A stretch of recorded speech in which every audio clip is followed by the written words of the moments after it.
Hey there folks, welcome back to the Speaker Builder channel, and today we're doing a topical video instead of a project video. And the topic today is two-way versus three-way. And by that I mean we're going to compare two-way speaker system to a three-way system, or a system that utilizes two drivers versus a system that utilizes three drivers. So we want to try to understand that difference, because as we go to build our own systems, we have to make that decision. Why should I buy three drivers? Why don't I just always use just two? Wouldn't that be cheaper? Well, so there are compromises, and there's an appropriate place for a two-way and an appropriate place for a three-way. So let's talk all about that, how that works. Starting with a full-range driver, this is a small little full-range driver that I got for this JVC system, and it is full range. And it's used for a desktop, or you can use it for, computer speakers and all that. And it's full range with obvious limitations to it. It does the highs, it does the mids, it does the lows. So it can do all things, but at the same time, it can't do anything really well. And that's kind of the nature of the compromise involved here with a single driver, a kind of a one-way driver, right?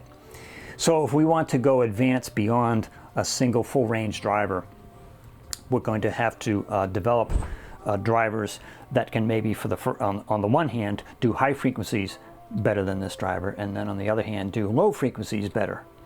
So that's going to bring us into two different drivers. So let's kind of talk about that as, and I'm learning about how driver manufacturers build simply by their products.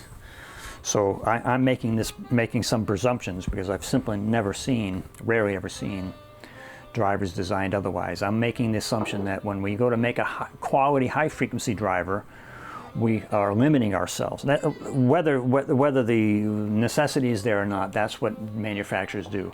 They limit themselves to just high frequencies, and when they do that, they end up with drivers. This is the more common of the types. There's ribbon tweeters and other different kinds, but this is a dome tweeter. The kinds that I use dome tweeters. Most common probably of all the tweeters. Ribbons are very interesting. I've not heard them, but that's cool. Somebody has experience with ribbon tweeters, but in any case, even with ribbons, I think the range of frequencies, which is our issue here, is limited to, say, 2,000 or 3,000 cycles all the way up to the hearing threshold. And so in order to do a high frequency driver really, really well, the manufacturers are limiting themselves just to those high frequencies and not trying to get this driver to do anything else.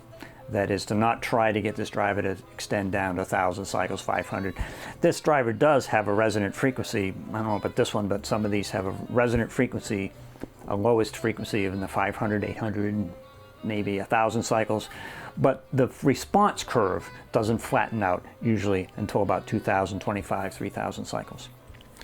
So that's the useful range, when that response curve is flat. Below that, usually these tweeters aren't crossed at 1,000 cycles, they're crossed at 2,000, 3,000. That's the useful range. So tweeters then, because they're limited, in order to do high quality, high frequency reproduction, they're limited necessarily to those high frequencies. So that's, on the one hand, we're going to have a high frequency driver if we're going to extend beyond a full range. Now on the bottom end, to get a driver to do the low frequencies very well, our criteria then is, this is my humble opinion, that criteria should be 30 cycles. The hearing threshold is 20 cycles, but I have yet to see a driver that can do 20 cycles. Just haven't seen that. They'll maybe have a resonant frequency of 20 cycles, but you put it in a box, you get a tuning, and you're in 25, 30 cycle range. F3 is a 3 dB down point. Below that, it's dropping off pretty radically. So if you can get an F3 down into 30 or 25, I've had some 12-inch drivers I can get down maybe in the mid-20s. But that's going to be your practical limit, is 25 to 30 cycles. And that's the goal, and that's, again, my humble opinion. I want to get it all the way down to 30. So this 10 will do that. It gets me down pretty close to 30, low 30s maybe. So it's specialized for the low frequencies. And notice the size of it. There's a reason why they make them big. In fact, as the drivers go mid-range, bass, we'll call it bass mid drivers, go down from a moderate size to larger to larger to larger. The larger the driver, the lower the frequencies that driver can reproduce.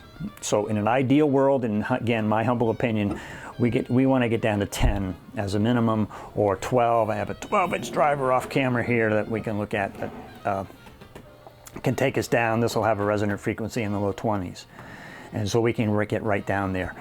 So 10s and 12s are really true bass drivers. There are 15s as well. You can look at those. But so now we have a 10-inch driver on the one hand, or a 12, and we have a tweeter on the other end of the spectrum as a replacement for our mid-range driver.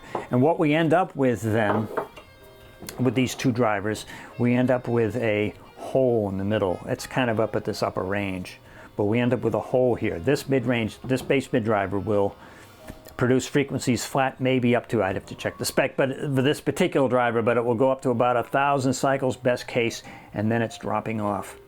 And this one isn't going to pick up till 2,000, so you're going to have this little hole in here, and that's no good. That will not work.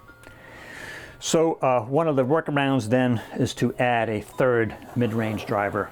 Generally, the mid-range drivers are 5 1/4 like this one. You could use a 4, you could use a 6 1/2, but generally your middle sort of size between those is your 5 1/4. Most common mid-range driver. Now that mid-range driver has no problem extending up into the high frequency range. It'll extend up 3, 4, 5,000 cycles. So now you can choose your crossover point here because you've got some overlap.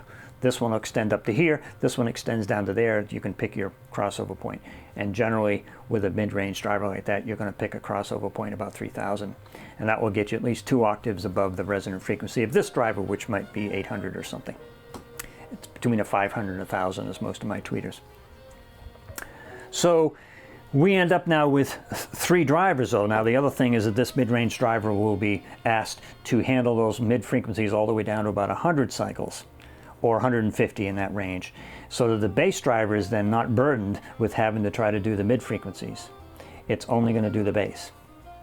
So that basically is our 3-way design. That's our 3-way. We have a bass driver that's just doing the low frequencies, doing those very well, all the way down to 30 cycles, whether a 10 or 12. We have a high frequency driver on the other end doing the high frequencies very well, 2,000, 3,000 and up. And we happen to add a mid-frequency driver that's going to cover that band frequencies between these two. So that's basically the 3-way design. Now we might ask, well, is that all there is? It seems like that's the only course of action to go. Well, there are 2-way designs. So how would you create a 2-way design if you have these limitations of trying to get down to 30 cycles down on this end and trying to get all the way up here? Seems like you have to add a mid driver. Well, it is most common that systems use 3 drivers. Some systems will use a satellite speaker with a bass, the mid-range and the tweeter in small boxes, and have just one bass driver. Take a look at the video project called Satellite Subwoofer Speakers, I guess plural, and that's a pair of satellites. It actually uses a 6 1/2 instead of a 5 1/4. But anyway, 2 satellite speakers with a mid and a tweeter, and 1 bass driver. That's very common. That is still a 3-way, even though there's only 1 bass. So how are we going to, is there any option for creating a 2-way system here? Because there are drivers between these two in sizes of 6 1/2 and 8. So that will be what we're going to look to. Now the point I would make first of all is that can manufacturers first of all make tweeters that would extend all the way down? Or maybe said another way, get a mid-frequency driver that extend all the way up. So we only have 1 driver here instead of 2, and then we have a 2-way, right? I haven't seen any drivers. I've seen mid drivers that can get up to about 10,000 cycles, but then they drop off and you're having to add what they call a super tweeter to get those real high frequencies, to get that crisp sparkle out of instruments and cymbals and like that. But no mid-frequency driver that truly does high frequencies all the way up, not as well as a tweeter does. So the other question is, can we make a tweeter driver to go all the way down into the mid frequencies, down to 1,000 cycles or 500, so we can just do a 2-way with a large bass driver? No such that I know of. Now there may be some exceptions to that, but commonly tweeters are limited to 2,000, 3,000 cycles up. So we can't combine a mid driver and a tweeter to make a 2-way system. So the other option naturally is to combine the bass and the mid driver.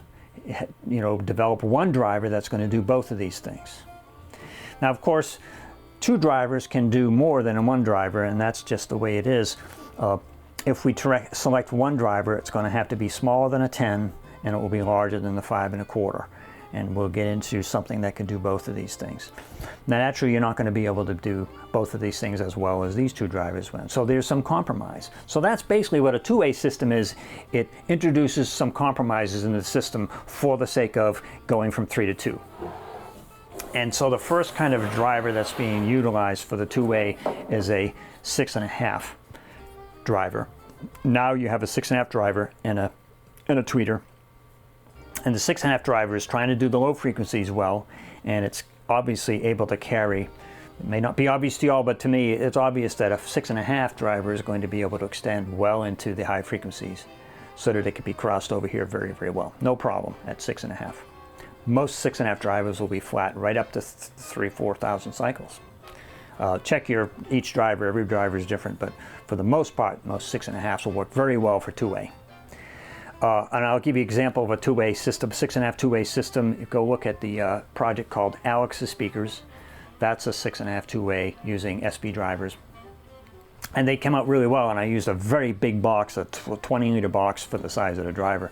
It sounds wonderful. So, you know, you get a high-quality bass driver like this one, produce a lot of power, so you don't have a problem so much with getting amplitude up in the room, making it plenty loud. But now, can this driver just do in the mids and very well, and it can get up in the tweeter? Can it do the below frequencies? Well, it should be obvious just by looking that your 6.5 is not going to do the same quality of work that a 10-inch driver can do. Just the way it is. Now, there are systems out there, especially tower speakers, where the front panel is not much wider than this, and so they're using 6.5 drivers, and that's the largest driver in the system. So we need to not kid ourselves that we're not going to get the same quality of low frequency information out of that system that you can if you utilize a 10-inch driver. So we need to be very realistic about that. There's lots of folks trying to convince the buyer that a 6.5 driver is perfectly adequate, and I've seen those systems, 6.5 2-way. So why would a 6.5 2-way be valuable at all? What I would say, 6.5 2-way is nice for a medium-sized room. I have this driver and an old Sony system with a Sony tweeter. It sounds real good. They sound good. This is a nice heavy driver, actually. It's pretty impressive, and vented pole and all. That's a shield around it. And these sound good for a medium-sized room. You know, this room here of 100 square feet or down in the shop. But for putting these into the living room and trying to crank it up and trying to really get full range sound, the 6.5 is not going to be quite there. So the compromise there is, first of all, just the overall bass. The other thing I mentioned earlier, the low frequency capability of a 6.5 driver is not the same in terms of how far down it can go before it drops off. This driver, best case, you might get down to 40 cycles, and then you're not going to really get down much below that, best case. Now, it depends on the 6.5 driver, of course, but even the best case 6.5 in a very large box like the Alex's Speakers SB drivers, they might get down to the low 40s, and that's the best you can get. That's very different from a 10-inch driver that gets down to 30 cycles. Trust me on that. I've built many systems. I've built 3 6.5 2-ways, and we're going to talk about 8-inch 2-way in just a minute. But so there's a big difference between what you can get from a 6.5 and what you can get from a 10 or a 12. Big difference. So there is a compromise then. So the 6.5 does get you 2-way, and now you only have two bass mid drivers and 2 tweeters, and so it's less expensive and it's a smaller box. So you have all those advantages of size and cost, but you're compromising on the low frequency. You don't expect this to do the same quality work that the 10 can do. Now the second option for 2-way is an 8-inch driver. And you would expect, with 8-inch driver being considerably larger, let's take a look at the comparison of these two. Let's move this one out of the way, and we'll look at these two in the video. So 6.5 is, 8 is considerably larger than the 6.5, right? So, it is definitely more bass out of the 8. Now, one of the things you generally find when you look at drivers is that compared to 6.5s, if you look at the resonant frequency, the lowest frequency the driver produces in free air, generally 6.5s maybe get down to into the 40s, and you can get 8-inch drivers down. Not all, but the ones, if you look for them, can get these down into the 30s. This one I think has a resonant frequency about 31, 32 cycles. Really remarkable. Now it's not universal for all 8-inch drivers. You have to pick one that's going to get down low.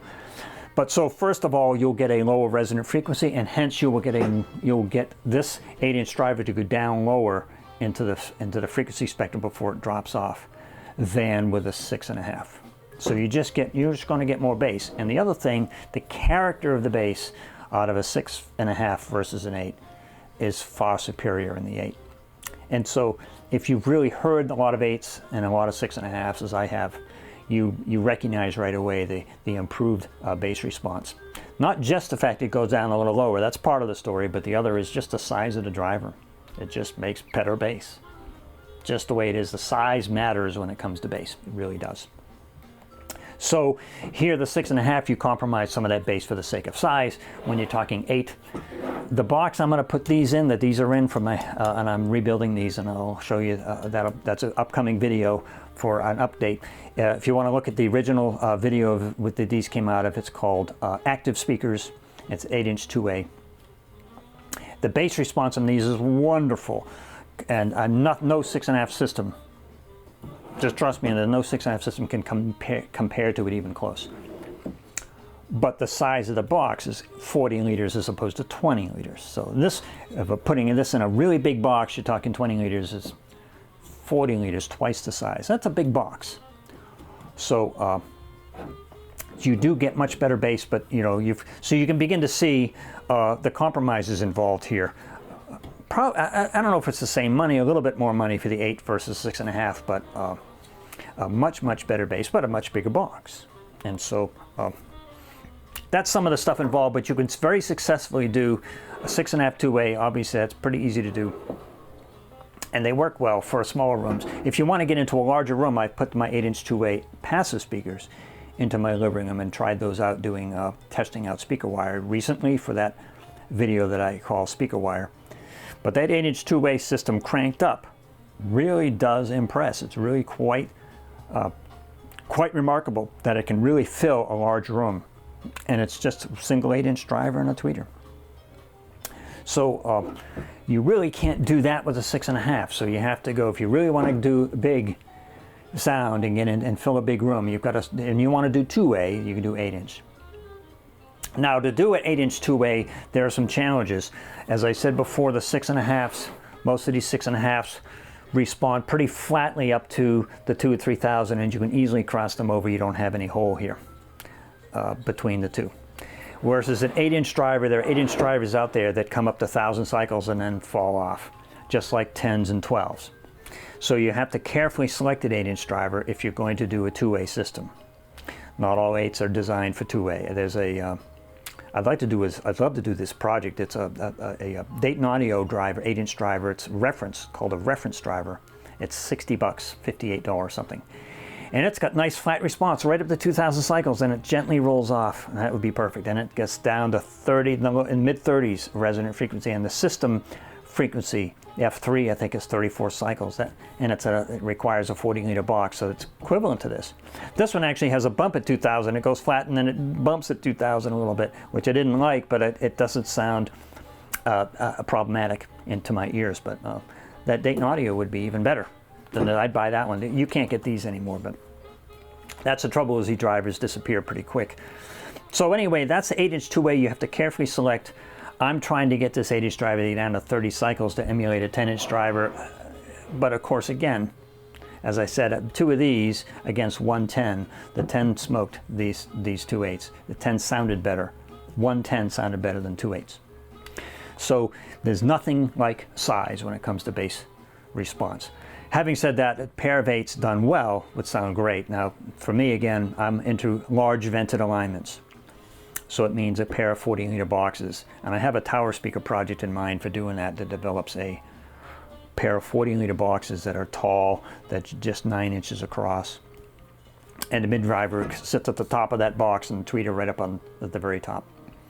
And that would be a cool project to do someday. But so 8-inch 2-way is about as far as you can go, again, doing 2-way systems. So you really, for two-way systems, then going back to the topic at hand here, if you have if you're talking about a 10-inch or a 12-inch driver, you're really going to have to introduce a mid-range driver, and you'll have your tweeter. You've got to go three-way. If you really want your maximum bass, to go outside of this and to go two-way, you've got two options. In my humble opinion, I would not expect this 5 1/4, by the way, and a tweeter to be that's not a real adequate, in my opinion, adequate two-way system, not a full range two-way system. You really need a sub. Most satellites that utilize a sub are using 5 1/4 drivers, so that's not, there are systems out there that are using a whole bunch of these, an array of 5 1/4 drivers, and they say it's got good bass. No, not when you sit and compare it to a large vented alignment 10-inch driver done well. Trust me. I don't know if the trouble with this, I say this and then I don't know if anybody, unless you build your own large vented alignment, and by large I mean for a 10-inch driver, 2 cubic feet is what these came out of, or again 1.5 cubic feet this 8-inch driver, or 20 liters is whatever is that, 3/4 of a cubic foot. For 6, that's an awfully big box for these drivers. And if you've ever heard a 10 or 12 in a very big vented box, or an 8 in a very big vented box like that, you kind of understand what bass response can be. Then you listen to I don't care how many 5 1/4s are in the box, it won't compare. You won't be very happy with that. So anyway, so that's my kind of a take on, I need to say that because folks are saying, oh, you got our array of these 5 1/4s, it sounds fine.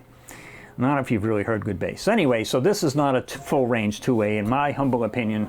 To get full range, if you want to go two-way, your two-way options are 6 1/4, 6 1/2, 8-inch, and then beyond 8-inch, we're talking three-way. So here's your two-way options. So let me go through. I think I explained all that I really intended to for two-way versus three-way. So let me go through some of the notes that I have. So in considering a three-way versus two-way systems, the two-way system, you're really limiting ourselves, first of all, to a 6 1/2 bass mid driver or 8-inch bass mid driver. And that decision will depend upon how big a box you want, and if you really want, how big a room you're trying to fill, and then whether you really want that nice big bass that an 8-inch driver can produce that the 6 1/2 just can't do. So that's your decision there. It has to do with size.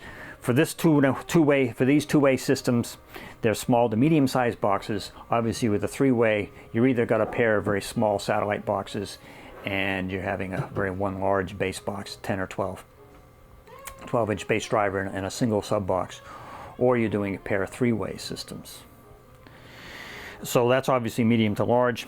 And then obviously you're going to, with power, let me mention that the second consideration is power.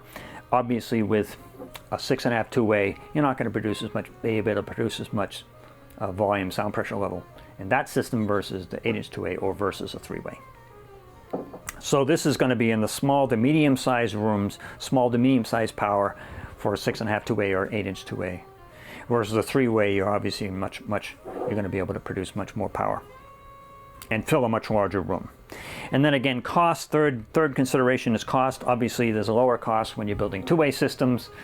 The least cost for the 6 1/2 two-way, maybe you could get good quality 6 1/2 and a good quality 8 for about the same money, and then you're putting a tweeter on it. So I don't know that cost is a consideration when you're comparing 6 1/2 versus 8, but certainly cost is a consideration when you're talking a three-way versus two, even with a single bass driver.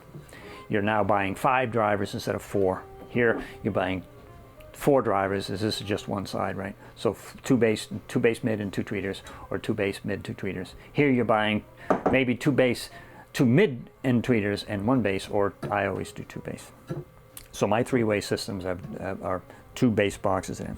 So there's a cost consideration. And then finally, and this is an important point I'll cover, with a two-way system, there's a great deal more simplicity, great deal less complexity is a better way to say that, right? Because you just have one crossover point. You have, whether passive or active, you've got a single crossover point between these guys. Or in the 8-inch two-way, and why I prefer it, why I favor the 8-inch two-way, because you can get nice bass out of a good quality 8-inch driver. Very satisfying. And just one crossover point, which is superior to having two crossover points in a passive world. I'm told from the literature I've read way back in the day that a three-way crossover, passive crossover, cannot be successfully developed without significant electrical and electronic compromises. There are certain kinds of issues, and I don't understand them all because I don't design my own crossovers, but that's what the literature says. So if you want to do a passive three-way system, and I don't know how many people are doing that, they're all having active subs, and so you still then with a three-way have a passive two-way satellite, and then you have an active amp drive in the base, single or even two bass drives, but it's active. It's a separate amplifier driving the bass. So that's your compromise, as opposed to having a passive three-way crossover. And if you're doing electronic crossovers, of course, it's just simpler and cheaper if you're doing, as I'm doing with my active speakers. This is my active bass, and this is the old tweeters. I'm going to replace these, but this is just a single crossover point in an electronic world. And with a three-way, you've got two crossover points, and so it's more complex crossover as opposed to. So the complexity is another difference between three-way and two-way. I think that's all that I have. At least that's all that's in my mind for three-way versus two-way. So I would love to hear your comments and your experience about the different kind of systems and the things that I've shared here, and what your thoughts, what your experience has been, because they were all based really not so much on the technical details here, but on what sounds good, what sounds good to my ears, which is mostly what I'm going by here. So feel free to comment about what I've said here, and we'll see you next time.